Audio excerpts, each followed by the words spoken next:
Remember when the Jackass guys were pretty cool Yeah. and we all liked them, Yeah. but then Bam Margera never grew up, Yeah. It kind of ruined things. and they were like, yeah, they're not cool anymore, and they clearly are keeping their distance from him. Yeah. This has nothing to do with that. No. Yes, that's right. We're 4 movies into the Insidious franchise, and this is the final entry, Insidious 4, Jackass, with Johnny Knoxville as the demon. Yeah, it's pretty good. That's it. No, man, this is Insidious, the last key that we're talking about today, and this is the final one. As far as we know, there might be some new ones. I don't know. It's up in the air because this fucking shit made a gazillion bucks. It was like unprecedented how much money this made. Because it's a fairly decent series in terms of, its monetary return. But this one was made for $10 million and made like 16 times that or something. It made a lot of money. It's pretty good. So all of a sudden they're like, maybe it should be another one. Especially with Universal being like, ooh, we need them hits. Yeah. So anyway, we're going to talk about this fourth and, at the moment, last sequel to the Insidious franchise. This time directed by somebody completely new, Adam Robitel, who, has done some good stuff and has done some not so good stuff. So where does this one land? In the good column or in the bad column? Now, I've ruined this before by saying that I actually quite enjoyed this series. I mean, this particular entry. But then again, I've enjoyed all the entries. So I want to know where you stand in this. Now, I don't know how this affected you, but the copy we saw was like in cheese quality. Yeah, what is up with that? I don't know what the fuck was up with that. YouTube, what the hell's the problem? Don't rant shit on YouTube. That was the worst copy of this movie I've ever seen. They're trying to get us to not download shit illegally, but the copies that they have on YouTube for rent are literally mierda. Dude, this thing was apparently filtered through cheesecloth. There was little parts where there was so much noise in the picture that it did look like cheesecloth. Yeah, it was bad. There was a lot of digital fracturing and just blobs of discolorment everywhere. That, by the way, ruined some of the shots because what the fuck is that? Where's the dark? It's just light. Yeah. And then there's a dark guy coming at you from light. Worst copy of this movie I've seen. Granted, I've only seen this movie 3 times, but you know what I mean. Yeah. It's not supposed to look like it did on YouTube, so what the hell? Hashtag YouTube licks my balls. Hashtag illegally download that shit if you're gonna download it. Well, don't illegally download it. Buy the movie. But yeah. If you're gonna go don't digital waste your money on YouTube. On the YouTube one, because Fushi. Anyway, what's your impression of this movie? What's your take? Where does it sit? It was pretty good. I liked it. You gotta come up with a new line that's a committal to something at least. Anyway, I liked it. I liked it better than the third one. Yeah, but I do think that it's not as good as the first one. This is the one problem that if I had to point out a problem with this series that plagues the series as a whole is that no movie could ever be the first one, because the first one is like the ultimate confrontation of this character, Elise, played by Lin Shaye. So we know inherently that her ultimate confrontation already happened. So nothing that can follow up, no matter how good it is, could ever be the ultimate confrontation. However, I do feel that this is the closest it comes to something of that magnitude in the sense of the villain that she's facing. And they found a way to make, in my opinion, the villain important by linking it to her past. So in Insidious, The Last Key, we have Elise, played by Lin Shaye once again. And this is a prequel, by the way, again, like Part 3 was. Landing squarely between Part 3 and Part 1. And we have her being called to her childhood home by a gig in the paranormal field, if you will. And, of course, this is all a ruse from the entity that has a desire for her abilities. An entity that can potentially open, quote, all the red doors, which you already know what that means. So this is a movie, look, if you're a newcomer, this is not a movie that you just drop in on and say, hey, what's up? It wouldn't make a lot of sense. Yeah, this is not a movie that makes a lot of sense if you're just deciding to pick up the series all of the fucking time. Even though it's a prequel, it's a movie that heavily depends on the mythology, ideas, and rules that have been set already. So there's that disclaimer to this movie, despite it being a prequel. This is one of those that, you really can't watch in the chronological order. So take that into account. I don't think that's a strike against it. I think that's actually pretty cool. But, if you're watching movies past possibly the third one, I'd say, into a series, you're either invested or you're not. So I ask you, if you're watching part 4 and you didn't like all the other ones, then why the hell are you watching it? Yeah. You know? The only series you can get away with that is maybe like Jason series. Maybe. Because skip those first ones. Woo. And that, and, they're basically the same movie over and over again. But, yeah, so... I don't understand why you're watching this video if you didn't watch the other ones. Or at all, really. Or at all, for that matter. We started off with Jackass. Yeah, so there's that to take into consideration. But yes, I actually really enjoy this particular entry in the series. And it's because I think it's strongest. It knows what it is. This is a series that understands what it is. And it shows you that plenty of times. One, it understands that its strongest point, the key to the series, if you will, is Elise. So, yeah, it's literally centers the entire movie around her this time. By this point in the series, we've come to understand that she is the strongest character. She is the most interesting character. And around her revolves all this shit that, lures us into a series like this. 1. 2, it understands that people have found its way around the series. So it plays with expectations. And it kind of, it kind of edges its way around those expectations. There's a particularly great sequence, in my opinion, where it keeps on playing with your expectation until it finally delivers on a jump scare in a completely different way, which is something that's been lobbed at this as a criticism towards the series for all installments. Is that a lot of people, I should say, people that don't like the series claim it's just a gaggle of jump scares. And again, we could reiterate this as we have before, but I'll just say it as I've said it always. There's a deserved and proper jump scare, and then there's a cheap one. This one, like the others, I think that it knows how to work its way around that and knows how to build up a jump scare that doesn't feel cheap. And that was one of those that was kind of like there's that moment in the tunnel with the suitcases where it's very self-aware. It's so self-aware that it's almost kind of comical to watch, but then it delivers on the jump scare anyway. I think this is the one with the most jump scares. Mm-hmm. But like you said, they're built up and they're not just pointless. So yeah, they're part of the fabric of the atmosphere. Yeah. And I remember reading the reviews for the first one because that's all I had. I couldn't see it at the time when it came out, as I was behind bars. That was probably really fun. It's like, oh hell yeah, I'm watching this flick through this guy's head. It was informed reviews, thankfully. So it wasn't a complete kick in the nuts. But I remember people saying that it's a movie that made them feel angry at themselves because they shouldn't have fell for the trick. And I think that the series did that through and through. And this is yet another example of it doing that. It plays with expectations and, kind of subverts them a little bit with a nudge, nudge, wink, wink approach to it all. So, yeah, I really like that. I like that it continues to find a way to inject humor in a palatable fashion. There's also this scene towards the end that, again, calls back to the first one directly. That is very reminiscent of Poltergeist. It's almost a direct copy of a scene in Poltergeist. So that's a pretty cool little callback, a reference. There's little things like that throughout the movie that make this enjoyable, despite this being the fourth go-round, into territory that we're familiar with. And, that's what you got to do with a series like that. You can't repeat. You can go on repeat, apparently, according to fucking Friday the 13th movies. Yeah. But there's a limit to that. And I like that they found a way around certain things to keep it fresh in those regards.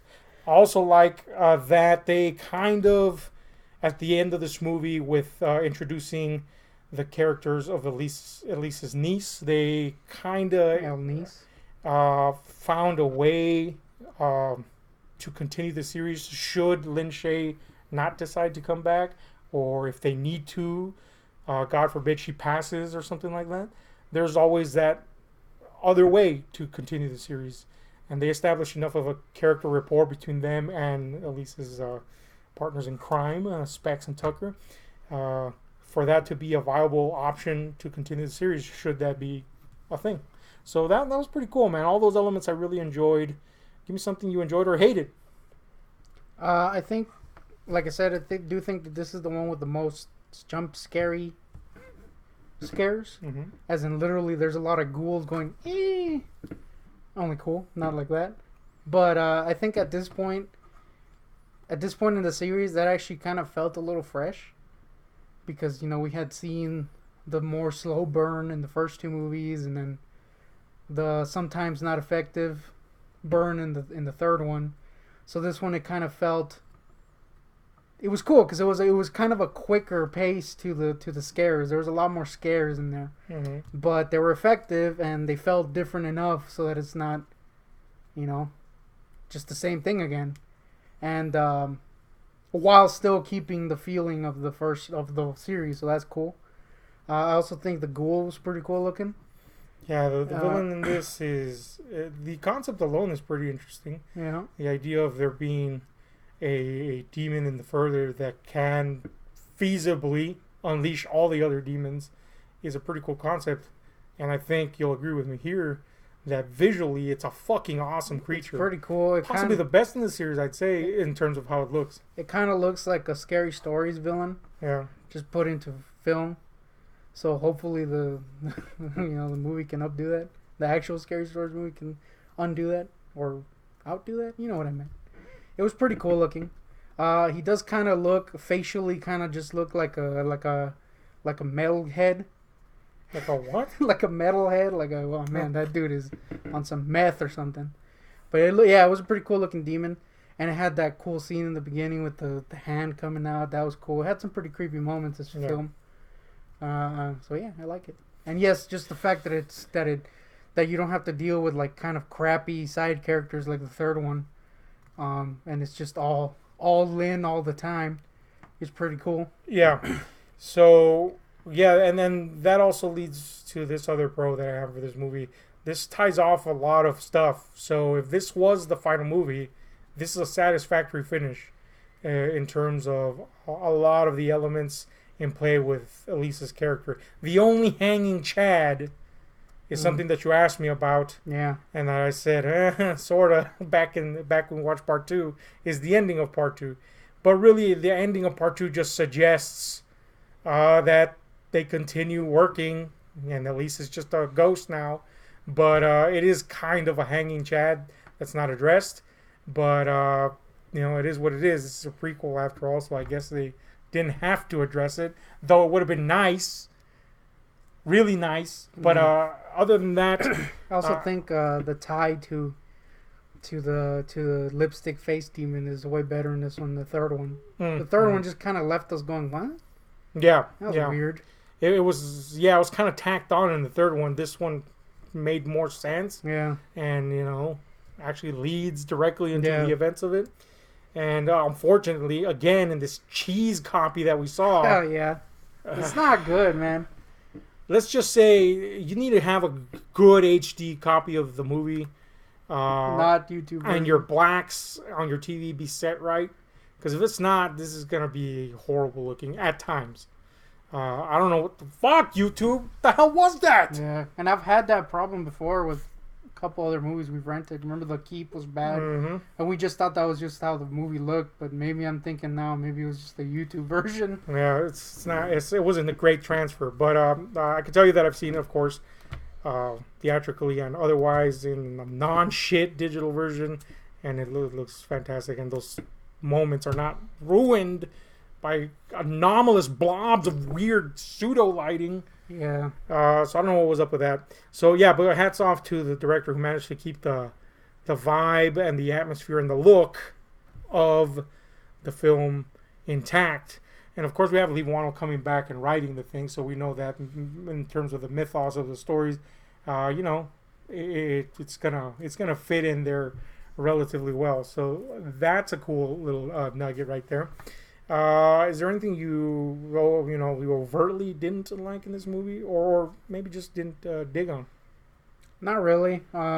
It was kind of bugging me who that guy was. Which one? the guy that calls her, because he's just one of those dudes that looks familiar, and I'm like, I've seen Oh, this the dude actor? in something else, yeah, and so it was kind of bothering me. But that's about it. There's a moment in this movie that I know in the theater there was like a collective, what the Yeah, hell? Is that it? Where the movie kind of takes you down a route where in a normal haunting movie, that would be the resolution. And in the case of this movie, it's, oh, this haunting actually had roots in something real. yeah, And that particular section of the movie is resolved. And it's long enough into the movie to yeah, where you think, man, was that an hour and a half already? yeah. Damn, is this it? The hell? For a second, you're like, well, that was kind Yeah. of disappointing, wasn't it? And in the theater, it was pretty funny because there was a collective, what the moment, like people were like, okay, I guess that was fine. But it's pretty neat because it kind of compounds that and ties it in to the bigger storyline. There's a lot of like time loop closing, literally and figuratively, in this movie. Especially in terms of Elisa's story, they find these really neat ways to show. Since we already know that the further there is no sense of time, you could literally bob in and out of time. It shows the roots of a lot of things, little scenes that were. Again, there's connective tissue to the first one here. With little scenes that they just found an interesting way to give them extra meaning. Having that particular conceit in the movie. At this point in the series, allows you to add a lot of substance where substance previously really didn't exist. But that's just a neat thing to have. Some might call it Deus Ex Machina, but it's established in the mythos from the get-go, so it's by convenience, really. It's just a mechanic in the game. Yeah, at this point, it's like, well, fuck it, man. We made this a rule. We can use it to make it a little bit more substantive. So that's pretty neat, man. I really enjoyed the look back at the past, Elisa's childhood. We got to understand a lot of her motivation and what drove her to certain places, where she stands, and it gave a good reason for her brother to just have been a character to just introduce out of nowhere, really. Which is usually a problem, a la Batman Hush, where you got this guy that all of a sudden just exists. Yeah, that guy syndrome. Thankfully, they found a way to make it reasonable that we've never heard of this cat before. And Lynch is just so good that she sells a lot of this stuff incredibly well. There's a danger with someone that can't act the part or make herself relatable or empathetic, where you just lose interest. And thankfully, she's so good that she saves some of these aspects that in other lesser productions could have undermined the whole thing. And she's not like an amazing actress or anything, but she's just so likable. She's believable, isn't she? Yeah. You know what I'm saying? Yeah. There's something, maybe it's just the community we live in, but there's just something about her that says, that's a person I know. Yeah. That I've come across, It's a cool hag. Yeah. So, again, a lot of the weight of this series lands on her very capable shoulders. And that's not to say that it's weak. It's just to say that without her, this might have, collapsed under its own weight. Yeah. And so it's a very good and lucky thing that they do have her. So the question now is, will they continue the series? Apparently, it's a possibility by the latest rumors because, again, this thing made a fucking astronomical amount of money compared to its budget. So it's very possible. Yeah, it's very possible that this fucking series might continue, which I'm fine with. I hear the next one's going to be in space. Yeah, Vin Diesel's going to be in it. It's going to be a crossover with Fast and Furious. Yeah. I welcome a fucking sequel to this. What about you? Yeah, I'm down with it. I do want to see... I do hope that they eventually kind of just tie off that loose end. Yeah. In the second movie. Because, I mean, how many more prequels can you make? That being said, she is kind of a character that you could make more prequels. I'm sure there's other adventures. You could, but at this point... At this point, yeah, it's like... Yeah. I mean... It'd be kind of weird, yeah. The relevance of the Red Doors came in the part 3 part of her story. And, I mean, we know that she encountered them in the events of her childhood, but she didn't know the true meaning of them until the events of part 3. So that's a relatively short amount of time that you could squeeze in Yeah, I a know. fucking new what I'm prequel. saying So the only way to go ahead is part two. So I'm sorry, after part two. So presumably they would have to tie off that end, Make her a full ghoul. which would be cool, man. And honestly, I think the best way to do that is to utilize that, that key that they left for themselves there with the niece, which would be neat. And I mean, come on, let's face it, we all want to see these two chumps, Specs and Tucker, try hopelessly to flirt with women. So that would work as well too. What's up with his hair running gag? Like, he has a Tucker? he has a different hairstyle in every movie. Yeah, man. I have not much negative to say about this movie. Again, if you're invested in a series like this at this point, Yeah. you're either in it or you're not. You didn't like And the I'm in other it. ones, then Yeah. you're gonna hate this one. I'm in it. I'm in it more so than I am part 3. So there you go. Mm. So let's give any final thoughts on this movie and final score. Again, this is a score relative to the entire series and, things in its relative genre. I think it's kind of interesting how it pulls off the fact that it feels different enough yet still part of the series. Like I said, at this point, it's kind of something you need. Mm-hmm. The fact that our girl Lynn got her starring role is pretty rad. Needed more Lean May though. The scariest ghost of all. Nobody knows what the fuck we're talking about at that point. The demon was pretty rad. I enjoy his look. He's a pretty sexy guy. Only time we're gonna hear that. Well, I don't know. He's pretty hot. And I think it was one of the more interesting ones. Like you said, it's just the implication of it is pretty interesting. Mm-hmm. Plus, I like the key hand. That's pretty rad. I want key hands now. Probably makes wiping a nightmare though. Anyway, I'm assuming demons just poop in corners, if Yeah. they poop at all. yeah, What do they poop? Ectoplasm. He was really bony, so I'm just imagining he doesn't have butt cheeks. It's just like a hole. I want to see the mechanics behind the effect of this. Did he get a really thin guy, or is it a I puppet? I think it might be that dude that plays all the thin characters, he was like the mama guy and the painting and it and Yeah, that would make sense. Slenderman. It's probably that dude. That dude is giving what's his name, Doug Jones a a run for his money. Yeah. Either way, it looked cool. Yes. So I enjoyed it. It is a movie that you won't like if you don't like the series. Yeah. But at this point, why the hell would you see the fourth one if you don't like the others? So I'll give it like an 8. It was pretty cool. Yeah. As aforementioned, yeah, this is a movie that's for fans of the series. Yeah. And I am most definitely a fan of this series. So I can't not like it because it doesn't suck. Yeah. So how am I gonna not like it, right, guys? That's how this fucking shit works. Yeah. I was saying that because I've read a lot of reviews where people were just like, they're basically saying that, only they're being overtly negative towards the damn thing. If you understand that one fucking facet of how franchises work, then you gotta judge it in respect to the whole fucking franchise. You can't be like, well, it's a thing that you like or you don't. Yeah, I will get that.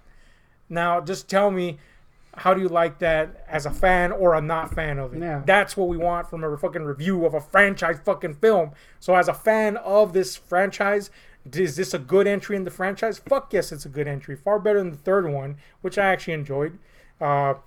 Yes, and a lot. Again, I repeat, a lot of that has to do with Elise's character, Lynch's character, Elise. Lin May. She's really become the heart of this series, and because of that, and because how interesting she is, and because how much we want to know about her, Yeah. and about the mythology of this world, these movies continue to be rich in substance for fans of them. So Yeah. And it still does a pretty good job of not over showing things. yes, it really does, man. It still knows what made this series. I'm not gonna say scary because it's not scary, but spooky fun. You know what I'm saying? Mm-hmm. To some people, of course, this stuff is scary. To us, I mean, we're just horror fans, so it's not scary, but it's entertaining. You know how it is for horror fans. We love this shit, and it's very entertaining. I think it's kind of cynical to cast this series away because it utilizes jump scares. I think that there's shitty jump scares. A cat popping out of a fucking cabinet is a shitty jump scare, guys. That's a shitty jump scare. This is a series that built itself on retooling that idea, and it does it pretty well, and it makes it fun and enjoyable, and on top of that, it adds all these layers of interesting texture to its mythos that make the world it's in something you want to revisit. So that's why it's fun to come back to these movies. I really like this movie. I like the effects. I love that it continues that feeling and spirit of the other ones, while, yes, exploring or finding a way to explore similar ground in a new way. All awesome, all cool. I'll give it an 8.5, man. Really enjoy this series. I hope to see more of them. And let us know what you thought about The Last Key. If you've seen it, if you haven't, see the other ones first, then see this one, for crap's sakes. Also, what are you doing listening to this fucking thing if you haven't seen the other ones? But anyway. I'll look up Lean May. Oh, God. True Terror, Lean May. Anyway, let us know what you think about this in the comments down below. Hit like, share, subscribe, and those notification buttons, because we're out.